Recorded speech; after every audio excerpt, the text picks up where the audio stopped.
I am a 24-year-old male currently living with my grandfather Roland, 72, after my mother Amanda passed away 8 months ago due to breast cancer. The situation I'm in with my father Michael, 49, and sister Brittany, 27, is really complicated and painful, but I need to get this off my chest and see if I'm handling things the right way. For some context, my grandfather Roland has been a huge part of my life since I was born. He's a retired architect who built his own beautiful property about 20 minutes away from where we used to live.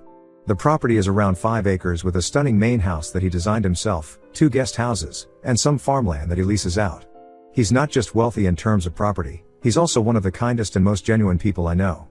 My mother was his only child and they were extremely close. I think that's part of why I always made an effort to spend time with him. Growing up, I would spend almost every weekend at his place. He taught me how to fish in the small pond on his property, showed me how to fix things around the house, and even got me interested in architecture and property management. These are some of my best childhood memories. The problem has always been that my father and sister never shared this connection with my grandfather. Even when I was young, I noticed how they would make excuses to skip family gatherings at his place. My sister would suddenly have important study groups on the weekends we were supposed to visit, and my father would claim he had work emergencies. My mother used to get really upset about this in the beginning. She would try to convince them to come along, sometimes even argue with my father about it, but eventually she just gave up and accepted that they would never get along with her father. What makes this even more bizarre is that my grandfather has always been incredibly generous with them despite their cold attitude. He paid for half of my sister's college tuition without her even asking, sent expensive gifts on every birthday and Christmas, and even offered to help my father start his own business, which my father declined. He never asked for anything in return except maybe a thank you call or a visit once in a while, but even that seemed too much for them. When my mother was diagnosed with breast cancer 2 years ago, my grandfather was devastated, but he stepped up in every way possible. He helped cover the medical bills, drove her to chemotherapy appointments when my father was too busy with work, and spent hours sitting with her in the hospital. I was busy with my own job but tried to help as much as I could. My father and sister would visit mom at the hospital, but they would leave as soon as my grandfather arrived. It was like they couldn't even be in the same room as him. After mom passed away 8 months ago, things got even worse. My father and sister completely cut off contact with my grandfather. They didn't even show up for the memorial service my grandfather organized a month after the funeral. He had arranged everything so beautifully, mom's favorite flowers everywhere, her favorite songs playing softly in the background, and pictures from throughout her life displayed around his house. About 50 people showed up to share their memories of mom, but my father and sister couldn't be bothered to come. I remember how my grandfather kept looking at the door that day, hoping they would show up. Since then, I've been the only one visiting him regularly. I couldn't bear the thought of him being alone in that big house, grieving for his only child. I would drive over after work and spend weekends with him. We would talk about mom, look at old photos, and sometimes just sit quietly together. It helped both of us deal with our loss. Last month, my grandfather invited all 3 of us, me, my father, and my sister, for a weekend stay at his place. He said he had something important to discuss with all of us and specifically requested that everyone be present. I tried my best to convince my father and sister to come. I told them it was important to grandfather and that he was probably feeling lonely after mom's death. Their response shocked me even though I should have seen it coming. My father laughed and said, "Now that Amanda is gone, I don't have to pretend to like that old man anymore. Tell him we're busy." When I tried to argue, he got angry and said he had wasted enough years of his life trying to please that controlling old bastard and he was done. My sister sided with him and said she was glad they could finally cut him out of their lives. She even said she only tolerated him all these years because mom would get upset otherwise. I was horrified by their response. How could they be so cruel? This was the man who had helped raise me, who had supported our family in every way possible, who had been there for mom until her last breath. I went to my grandfather's place alone that weekend, feeling angry and disappointed with my father and sister. At his place, my grandfather revealed something that changed everything. He said that since he was getting old, he wanted to get his affairs in order. The property we were sitting in, worth several $1,000,000 due to its size and location, needed to be transferred to someone who would take care of it the way he had. He said he had initially planned to divide it between me and my sister, but after seeing how they behaved after my mother's death, he had changed his mind. He wanted to transfer everything to me since I was the only one who stood by him when he needed support the most. I was overwhelmed by his decision. Despite my anger at my father and sister's behavior, I felt guilty about accepting such a huge gift when my sister was being left out. But my grandfather insisted this was his decision to make. He said he had watched how I helped manage the property over the past few months, how I genuinely cared about the place and the people working on the farm, and he knew I would honor his legacy.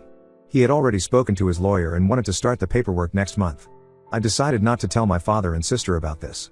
I knew they would only create drama and try to manipulate the situation. Instead, I moved in with my grandfather permanently since he needed help managing the property and I could do my IT job from home anyway. When my father and sister found out I had moved in with grandfather, they were upset and said I was choosing sides. Maybe I am, but I'm choosing to stand by the person who has always been there for our family, who loved my mother unconditionally, and who now needs support in his old age. I know some might think I should feel bad about accepting such a huge gift while my sister gets nothing, but honestly, I don't. They made their choices long ago and now they have to live with the consequences. Ida for accepting my grandfather's property? Update 1. It's been 3 weeks since my last post and things have gotten really messy. I didn't tell my father and sister about the property transfer, but somehow the news got out anyway. The way they found out makes this whole situation even more dramatic. My grandfather's next door neighbor, Mrs. Wilson, is this elderly lady who's been living there for about 30 years. She's known for being the neighborhood gossip and is always trying to peek into everyone's business. Last week, she overheard my grandfather talking to his lawyer on the porch about the property transfer. Instead of minding her own business, she immediately called her friend Linda, who happens to be my father's cousin. Within hours, the news had spread through the entire family like wildfire. The reaction was instant and overwhelming. My father started bombarding me with calls. I saw 47 missed calls from him in just one day. When I didn't pick up, because honestly, what was there to talk about? He switched to sending me these long, angry messages. He called me manipulative and accused me of taking advantage of my grandfather's grief to steal what he called their inheritance. He even brought up how he had to put up with my grandfather for 27 years of marriage and now he was getting nothing in return. My sister was even worse. She sent me a series of messages calling me names I don't even want to repeat here. She said I was just like our grandfather, cold, calculating, and manipulative. She brought up how grandfather had paid for half her college tuition and said that proved he had obligations to her. The fact that she was using his own generosity against him now really showed her true colors. But the worst part wasn't their direct attacks, it was what they did behind my back. They started spreading vicious lies about me to our extended family. They told everyone that I had been manipulating my grandfather since Mom's death, poisoning his mind against them, and isolating him from the family. According to them, I had planned this all along and had deliberately kept them away from grandfather so I could convince him to give me everything. Some relatives actually believed them. My Aunt Sarah, Mom's cousin, called me crying about how disappointed she was in me.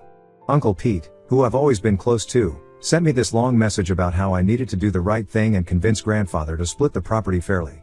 Even my mother's best friend, who had known me since I was a baby, reached out to express her concern about my behavior.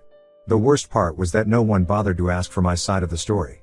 No one mentioned how my father and sister had completely abandoned grandfather after Mom died. No one talked about how they skipped the memorial service or how they hadn't called him even once in 8 months. It was like everyone had collectively forgotten how badly they had treated him. My grandfather was in the kitchen when I got one particularly nasty message from my sister. I must have made some sort of sound because he asked me what was wrong. I hadn't wanted to burden him with all this drama, but he insisted on knowing what was upsetting me. When I showed him the messages and explained what was happening, he was furious. I had never seen him so angry before. He immediately called my father. I could hear him clearly from across the room. He told my father to stop spreading lies about me or he would report him for harassment. He reminded him how they had neglected to visit my mother in the hospital, how they had skipped her memorial service, and how they had cut off all contact after her death. Then he revealed something that shocked me. Apparently, this wasn't even the first time my father had shown his true colors. Back when my parents were newly married, my father had tried to convince my mother to pressure grandfather into selling this property and giving them their share of the money. He had argued that since Mom was an only child, she deserved half of everything right away.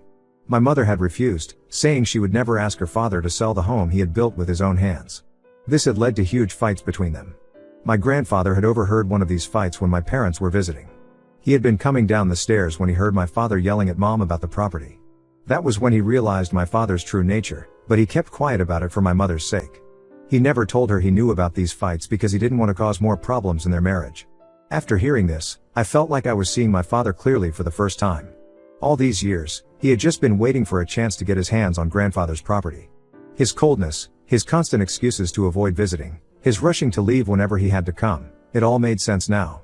He had probably been hoping that after Mom's death, grandfather would sell the property and divide the money between me and my sister. No wonder he was so angry when he found out about the transfer. I decided to block both of them and anyone else who believed their lies. I don't need that kind of negativity in my life. I've also started saving all their threatening messages in case we need them for legal purposes. The property transfer process has started and should be completed in a couple of months. My grandfather has assured me that everything is being done legally and properly so they can't contest it later.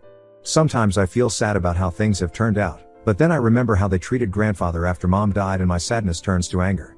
They're showing their true colors now, and I'm actually grateful for it. At least I know exactly who they are and what they really care about, and it's not family or love or loyalty. It's just money. Update 2. Well, you won't believe what happened yesterday. I was in the kitchen making lunch when I heard the doorbell ring. My grandfather went to answer it, and suddenly I heard multiple voices in the entryway. When I walked out to check, I was shocked to see my father and sister standing there, both with tears streaming down their faces. The scene that followed was something straight out of a bad movie. My father, who I've never seen cry in my entire life, was actually down on his knees in front of grandfather. He kept saying how sorry he was for everything and how much he regretted his behavior. My sister was standing behind him, makeup running down her face, nodding along and saying how much she missed her grandpa. My grandfather, bless him, just stood there calmly watching this performance. I could tell from his face that he wasn't buying any of it, but he let them continue. They must have rehearsed their speech because they hit all the right notes, how they'd been consumed by grief after mom's death, how they hadn't known how to deal with their emotions, how they regretted cutting off contact, and how they wanted to be a family again. But then things started to unravel. After the initial round of apologies and tears, my father started talking about the real reason for their visit. He said it wasn't fair to leave Brittany out of the inheritance. He talked about how mom would have wanted both her children to be treated equally, and how as my mother's daughter, Brittany deserved an equal share in everything. My sister kept wiping her eyes and saying she just wanted to be close to her grandpa again, but you could see her eyes light up every time my father mentioned the property. My grandfather listened to everything without interrupting. When they finally ran out of things to say, he spoke very quietly but firmly. He told them that if they had really cared about family relationships, they would have shown up 8 months ago when he was grieving for his only child. He pointed out how they hadn't called once in all these months, hadn't even sent a text to check if he was okay. Then he did something that completely blindsided them. He pulled out his phone and showed them that he had been recording the entire conversation. The change in their demeanor was instant. My father's face turned red with anger, and he jumped up from his knees. He started yelling about how he would contest this in court, how he would prove that grandfather was being manipulated by me, and how he would make sure Brittany got her fair share. My sister joined in, suddenly dropping all pretense of missing her grandpa, and started threatening to go to the media with stories about how we had taken advantage of an old man. My grandfather just smiled and held up his phone again.